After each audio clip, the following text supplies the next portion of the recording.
In today's video, I'm going to be talking about how I go about cleaning up pocket knives, how I make bails on pocket knives that are missing bails.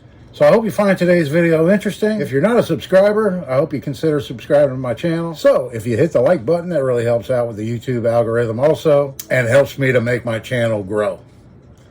I am ecstatic over how well it's been doing. So today's episode is coming right up.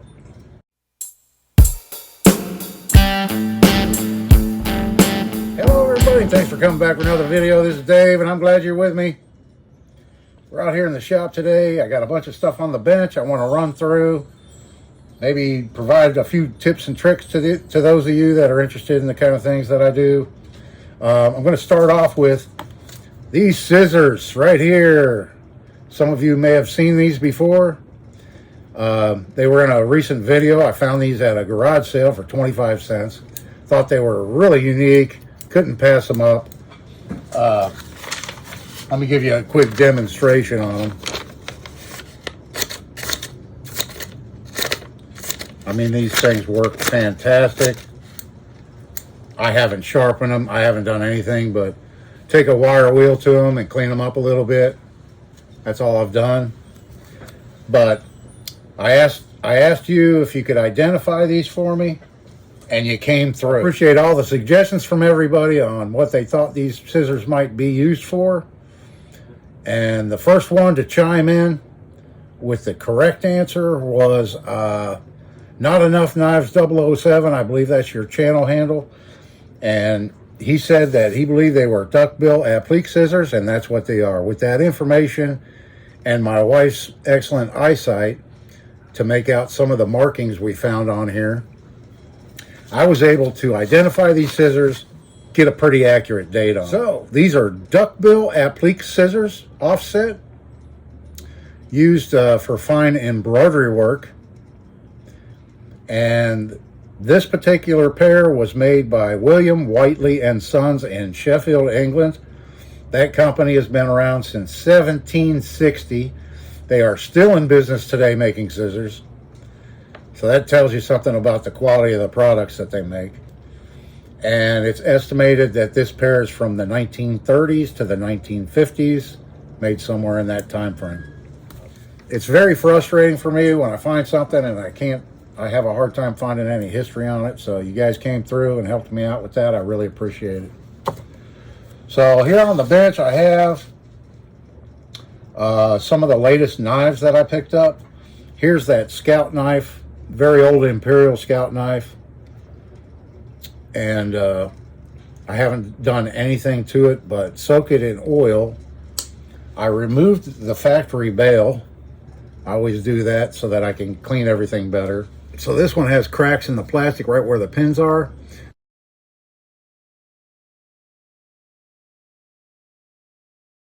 What I did, I colored some epoxy and I filled those cracks in. I may go back with another application because I'm still seeing little signs here and there. But the color matched pretty good once I get these polished up and everything. It should blend in fine and it should be barely noticeable. And I did that ahead of time so the epoxy would have time to cure and everything, you know. This pocket knife here is the ideal camp knife, and it's missing the bail. Like a lot of these camp knives I come across, the bails are missing. So I already made a bail for it. Here's the bail I made. Here's a factory one, like I said, that came off that Imperial. And here's one I made out of stainless steel. And I've had this request, so I thought I'd try and show it on camera, how I go about making a bail. Now, when I make a bail for a pocket knife, it's always different. Not always, but a lot of times it's a little bit different depending. Like here you've got this little baby one that already has the bail, but of course I do this one a little bit different, and that's a thinner material. So you could easily do this by hand with pliers. So there's nothing tricky about making a bail. Here I have a piece of 3/32 317L stainless steel TIG welding rod. And I use the 3/32 size most often I do have some 1/8 inch. I have quite a bit of 1/8 inch left still that I'll use sometime for a heavier bale, but that's the size I use for this one, which is for this knife right here, and it's the most common size I use. So besides stainless steel, I have used copper, such as I did on this one right here, and I've also used brass rod. I've used nickel rod. I probably have made some in the past out of just steel wire, like coat hanger wire, which would work fine.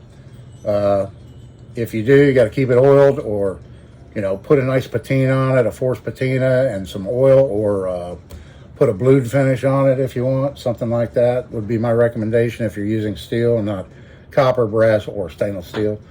But copper, brass, stainless steel, those are predominantly the ones I use. Nickel rod, I haven't bought any in a long time, and I ran out. Yeah, and here's a good example of a nickel bale. I didn't make this one. This came on this knife, but nickel is a really good material for making bales out of also. So how I go about it. So I have a bending jig, I'll show you here in a second, that I made years ago, and I'll use that mainly. Little small ones like this, like I said, I'll just do them by hand. The trickiest part about making a bale is to get all your bends without marring up the rod that you're using. So you want to use, if you're using pliers, you want to use pliers like these that have no teeth on them. They're completely smooth. Or as an alternative, if all your pliers have teeth in them and you don't want to buy a pair that doesn't have any, just put some tape around it. Electrical tape, duct tape, anything like that, so that those teeth don't mar up your rod when you're bending it.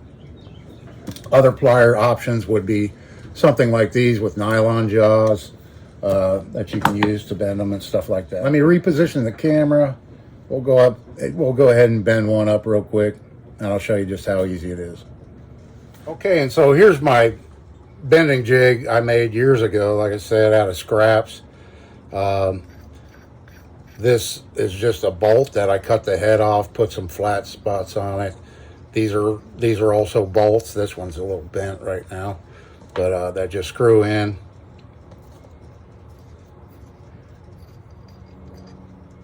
And it has a series of different tapped holes in it. This is just a scrap of aluminum. And we don't need the soft jaws. I'll take those out. So I just clamp that up in my vise. And then I have this attachment here for my bender. And you can see how I made it. It was just out of a scrap of aluminum. The handle, I put a shoulder bolt in there with a nut on the bottom. And so this just simply slips over here like that. Okay. And then we just slip this in here like this. I'll leave enough sticking out right here so that I have enough for my tabs.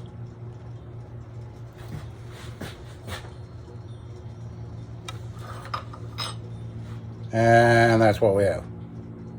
Nice, uniform, even bend with this simple little homemade jig. Now I'm just going to take my cutters here and I'm going to cut this off. I'll be doing more trimming later, but I'll just cut it off right about there.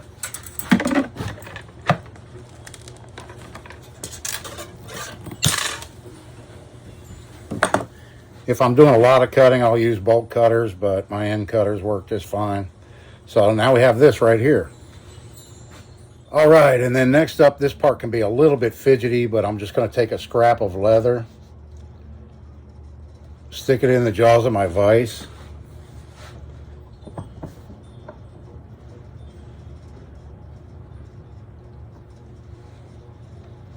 And then I'm going to take this little piece of scrap aluminum that I made, and it just has some grooves that I filed into it on each side. And I'm going to put that in right there. And then I'm going to squeeze down on it.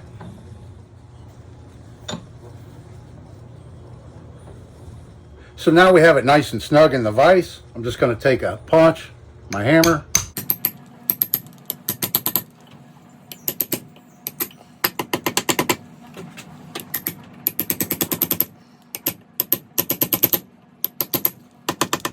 bend it over.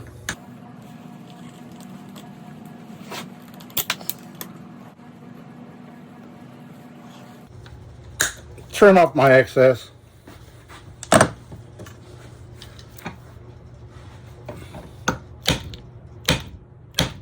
Give it a couple of good taps to make some 90s there. And this is what we end up with. There's our bail. Simple as that. So right there, hopefully you can see just how quick and easy you can make in a matter of minutes a bail out of a 3/32 diameter TIG rod. You can make them any size, any length you want. And if you plan on needing a lot of bails, you can go ahead and just spend the time and make up quite a few of them and have a supply of them around, you know. I kind of make them as I go along when I need them. But anyway, I just wanted to show y'all one method of how I make bails for pocket knives. Now let's move along. I have this old rusty guy that I'm going to be tearing down and rebuilding and making new handles, in addition to this little rusty one right here. And I have this old case knife that I'm going to strip down. And you can see the bone scale right there is missing a piece, and it has a pretty substantial crack on this side.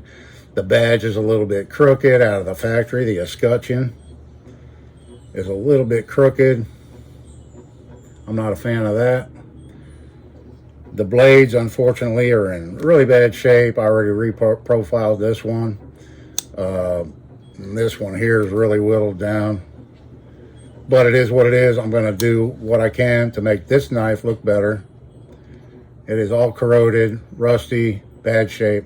So yesterday I uploaded a video where I made my easy homemade rust remover gel. If you want to see how I made this, you can check that video out. So I'm going to use that product right now on these rusty knives and see if we can't get some of the rust off of them using my homemade rust remover formula. Okay, let's see if we can get some of the rust off of these. I'll start with the case right here. It is very bad.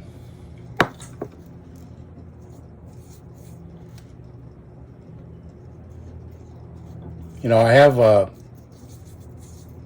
a liquid bath that I could drop this in and soak it, but since I just made this stuff and I really don't need it to be submerged in that liquid, so I'm just going to use this stuff here. So since I'm taking this knife apart anyway, all these parts are going to get thoroughly cleaned. This is kind of an unnecessary step, but I thought I'd show you how well this rust remover works in case you want to use rust remover on your rusty pocket knives.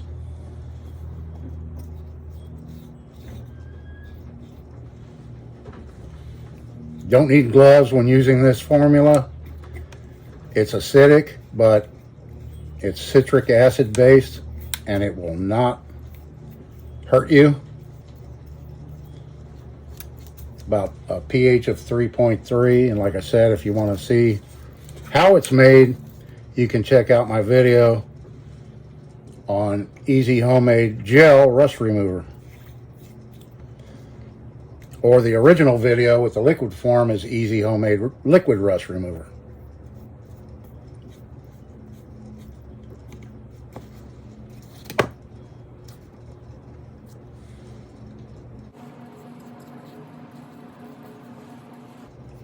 We'll get these coated real good.